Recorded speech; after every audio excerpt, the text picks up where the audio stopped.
Bom, gente, na última aula nós iniciamos o exame dos dispositivos da Lei 8.212 que tratam do financiamento da Seguridade Social. Já vimos, um pouco das contribuições das empresas, porque aquele perfil básico de 20%, mais SAT, mais adicional, aquilo ali em alguns segmentos de atividade pode ser diferente, podem existir contribuições a título de substituição. Nós vamos ver isso adiante.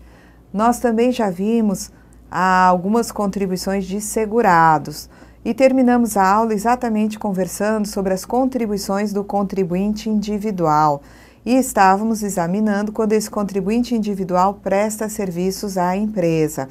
Nós vimos que quando a empresa paga 20%, a contribuição originalmente de 20% do contribuinte individual passa a ser de 11% e não de 20%. Então, aí quando a empresa paga 20%, no caso de microempresas que substituem essa alíquota por um outro percentual, tá? Nós teremos a condição de reduzir a contribuição do individual de 20 para 11. Agora, onde a empresa tiver isenção e pagar zero de contribuição enquanto contratante, eu continuo tendo o contribuinte individual com 20% de encargo para a Previdência Social.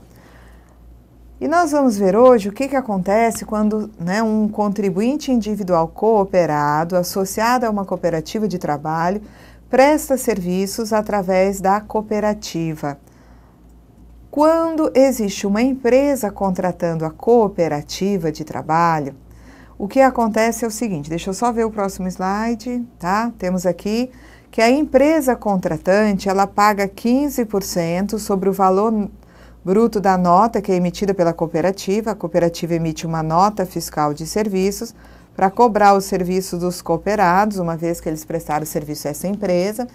E sobre o valor bruto dessa nota fiscal, esta empresa está obrigada a desembolsar uma contribuição de 15%, tá? Então, quem é o contribuinte? A empresa contratante. Tendo em vista que esse contratante empresa teve um encargo a recolher aí de 15%, recolher esse encargo, a cooperativa, quando for reter a contribuição dos seus cooperados, porque a cooperativa é obrigada a descontar a contribuição dos cooperados e repassar, em vez de 20%, a cooperativa vai reter 11%. Vejam que eu tenho o contratante pagando 15% aqui e tenho aqui a redução da alíquota de 20% para 11%. A lógica poderia ser assim, onde o contratante paga alguma coisa, o contratado, o contribuinte individual, consegue ter a alíquota no percentual de 11% e não de 20%. Agora, vamos dizer que temos uma pessoa física que contrata o serviço dos cooperados através da cooperativa. Ora, uma pessoa física, quando receber a fatura da cooperativa cobrando os serviços, vai ter zero de encargos enquanto contratante. Paga a nota e não tem nenhum encargo a recolher sobre essa nota. A cooperativa, quando remunerar o cooperado, porque prestou serviço a essa pessoa física, vai reter desse cooperado 20%. Aqui é zero, aqui tem que continuar 20% a contribuição do cooperado que prestou serviço através da cooperativa a esse contratante que não tem nenhum encargo enquanto contratante, ok? Se eu tenho uma EBAS isenta de contribuições patronais, contribuições enquanto contratante, o que nós vamos ter aqui? Se a EBAS é isenta, a sua contribuição sobre o valor da nota não vai ser de 15%. Onde as outras estariam pagando 15%, as outras empresas enquanto contratante, ela vai pagar zero, ela é isenta, tá? Ela é isenta de contribuição. Dessa forma, quando um contribuinte individual cooperado prestar serviço através da cooperativa a uma entidade beneficente de assistência social isenta de contribuições, esse cooperado continua tendo uma contribuição de 20% e a cooperativa vai reter dele 20% e repassar a Previdência Social. Quanto ao segurado especial, a base da contribuição dele, segundo a Constituição, artigo 195, parágrafo 8º, é o resultado da comercialização da produção rural. A lei e o regulamento vão dizer que essa base é a receita bruta da comercialização da produção rural. E sobre essa base, tá? Receita bruta da comercialização da produção rural. Depois a gente vai ver que também é base de contribuições a receita bruta da comercialização de artesanato rural, tá? De produção artística, enfim, de turismo rural. Então, o que acontece? Sobre essa base receita, o segurado especial deverá contribuir com 2%, é um percentual destinado à Seguridade Social, vai pagar uma contribuição a título de seguro contra acidente de trabalho, também sobre a base receita, e existe uma contribuição que não é da Seguridade, é destinada a uma entidade que a gente referencia como sendo, né, componente do grupo dos terceiros, Serviço Nacional de Aprendizagem Rural, vai pagar 0,2 também sobre essa mesma base. Então, aqui é Seguridade Social, aqui é seguro contra acidente de trabalho, e aqui não é nada destinado à Seguridade Social, é de outra natureza essa contribuição, tá? É uma contribuição aqui de interesse das categorias econômicas, no caso de interesse aí do setor rural. Muito bem, então a contribuição do segurado especial, conforme eu disse, vai ser de 2%, mais 0,1%, mais 0,2% a título de Senar, e as bases são receita bruta da comercialização da produção rural, receita bruta da comercialização de artesanato rural, receita da prestação de serviços de turismo rural, receita bruta da produção artística e até o valor da comercialização da produção rural permutada, tá? Também vou ter tudo isso aqui, né, como sendo base de cálculo dessas contribuições aqui devidas pelo segurado especial. No caso do facultativo, ele contribui sobre o seu salário de contribuição, que é um valor por ele declarado que vai do mínimo até o teto, ou então ele, optando pela inclusão previdenciária, ele vai usar como base apenas o valor do salário mínimo. Quando ele contribui normalmente, sem ser a inclusão previdenciária, sobre seu salário de contribuição, a alíquota é de 20%.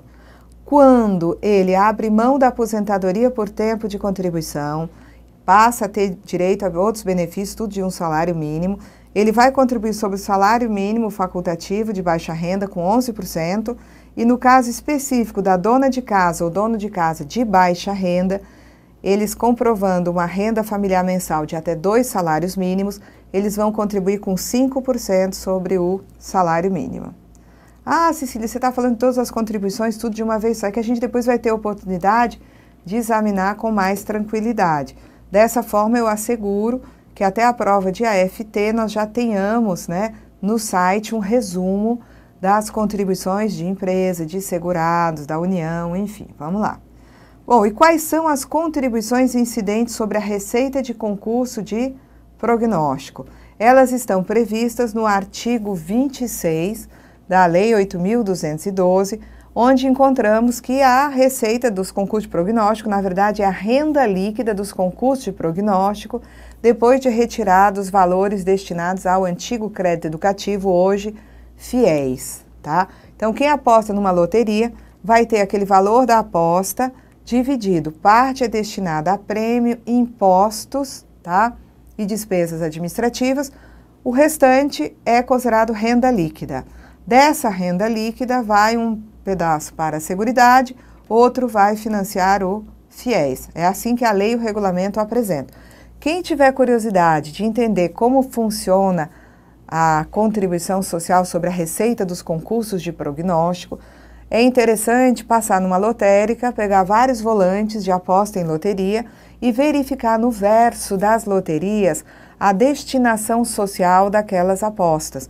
Daí você vai dimensionar que, na verdade, em alguns casos, o que acontece, a maioria deles, é que 18,1% do valor que não é destinado ao prêmio é destinado à Seguridade Social. Então, você tem uma divisão do valor arrecadado, tá? Vai ter, salvo engano, né, uma parte é o prêmio, 47%, tá? É a base que eu vou aplicar os 18,1% destinado à Seguridade. Em loterias mais antigas, esse percentual destinado à Seguridade muda. Ah, eu preciso saber o percentual de cada loteria? Não, você não precisa. O que você tem que saber é que uma parte, tá, do que se arrecada nos prêmios, né, nas loterias públicas, vai para a Seguridade Social. Então, eu tiro o prêmio, tiro imposto, tiro despesas administrativas, fico com a renda líquida e divido em Seguridade e o FIES, tá bom? Então, vocês deem uma olhada aqui nesse artigo 26. A gente ainda vai chegar na ordem dos artigos até ele, vai ter oportunidade de falar com mais detalhes sobre essa hipótese de contribuição. Lembrando também que existem contribuições dentro desse grupo aí sobre o valor de apostas em prado de corrida. Quem aposta em cavalo, por exemplo, num prado de corrida, 5% do valor da aposta é destinado à Seguridade. Também quando se vendem cartelas para sorteios de número, tá? Então, nós temos aí um valor arrecadado que vai servir de base para uma contribuição que também é de 5% destinada à Seguridade Social. Nós vamos voltar nisso com detalhes. E temos ainda, conforme previsto no artigo 195 da Constituição Federal, a contribuição do importador de bens ou serviços do exterior, ou quem a lei a ele equiparar, como sendo uma das hipóteses de contribuição social destinada à Seguridade Social. Muito bem. Vamos agora examinar o que nos traz o regulamento quanto ao custeio da Seguridade Social. Então, da mesma forma que nós examinamos os primeiros artigos da Lei 8.212 sobre financiamento, vamos agora examinar os primeiros artigos do livro 3 do regulamento que trata do custeio da Seguridade Social. Tá? O título 1, Financiamento da Seguridade, temos no artigo 94 do regulamento uma repetição daquilo que nós já vimos lá, né? Na Lei 8.212, na Constituição, artigo 95, a Seguridade Social é financiada por toda a sociedade, de forma direta e indireta, mediante recursos provenientes dos orçamentos da União, dos Estados, Distrito Federal, municípios e de contribuições sociais. No âmbito federal, o orçamento da Seguridade é composto pelas receitas que estão aí abaixo, nós já conhecemos. União, receitas da União, receitas provenientes das contribuições sociais e receitas de outras fontes. O que é outra fonte? É todo aquele aporte para a Seguridade Social que eu não posso incluir nem no grupo das contribuições sociais, nem é contribuição da União. Exemplo, eu tenho dos leilões da Receita Federal, 40% é da Seguridade Social. Esse montante, correspondente a 40% do valor dos leilões, é uma receita de outras fontes. Do valor dos bens apreendidos no tráfico de drogas, das terras, das propriedades, não dos imóveis, dos outros bens de valor econômico, 50% vai para a Seguridade, para a saúde, para o tratamento e recuperação de viciados. Esse 50% do valor dos bens utilizados no tráfico, que vai parar lá na saúde, é considerado receita de outras fontes. Vamos lá. Então, aqui, né, no artigo 95, parágrafo único, ele vai nos dizer quais são as contribuições sociais. Então, ele vai repetir o que a Lei 8.212 trouxe, né, mas também com algumas novidades. A primeira contribuição é a nossa conhecida, é a contribuição social das empresas incidente sobre a remuneração paga, devida ou creditada a assegurados e demais pessoas físicas a seu serviço, mesmo sem vínculo empregatício. Aqui até é complicado, porque pessoas físicas que prestam serviços, né, de forma remunerada não deixarão de ser segurados. Mas a redação veio assim, tá? Não é que quem exerce atividade remunerada não passe a ser segurado obrigatório, mas aqui cuidado com essa redação, porque diz que vai haver contribuição da empresa sobre a remuneração paga a segurados e a outras pessoas físicas que lhe prestem serviço mesmo sem vínculo empregatício. Essas pessoas que estão prestando serviço sem vínculo empregatício também são seguradas do mesmo jeito, tá? Também existem as contribuições dos empregadores domésticos, é aquela contribuição de 12% sobre o salário de contribuição do empregado doméstico a seu serviço. Temos ainda a contribuição dos trabalhadores, incidente sobre seu salário de contribuição, assim como nós temos as contribuições daqueles que, não sendo trabalhadores, queiram contribuir como segurados facultativos. E onde eu tenho trabalhadores, eu poderia chamá-los de segurados obrigatórios, não é? Temos ainda, olha uma novidade, a contribuição das associações desportivas. Associações desportivas que mantêm equipe de futebol profissional.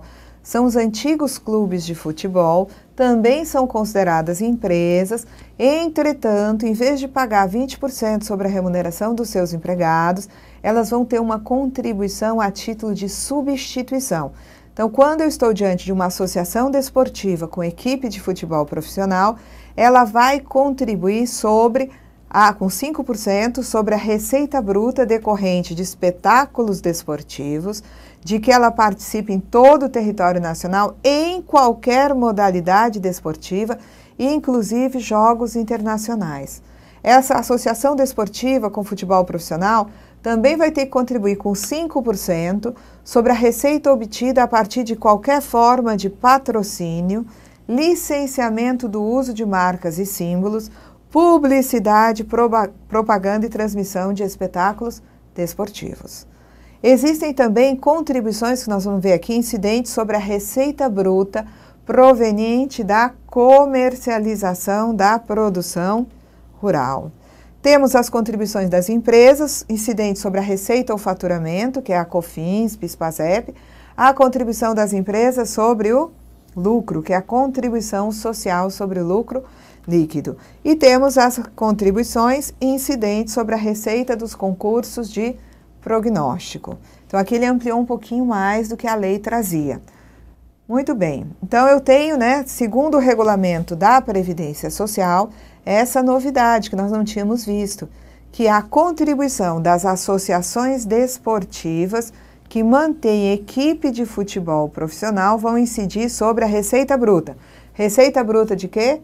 Proveniente dos eventos desportivos de que elas participem em território nacional, não importa a modalidade do evento esportivo, se envolver equipes de associações desportivas com futebol profissional, não importa se é jogo de vôlei, se é jogo de basquete, entre os clubes, desde que o clube tenha futebol profissional, vai haver a incidência de 5% sobre a receita do evento desportivo. Se a associação desportiva com futebol profissional tiver receita de patrocínio, publicidade, propaganda, 5% sobre essa receita.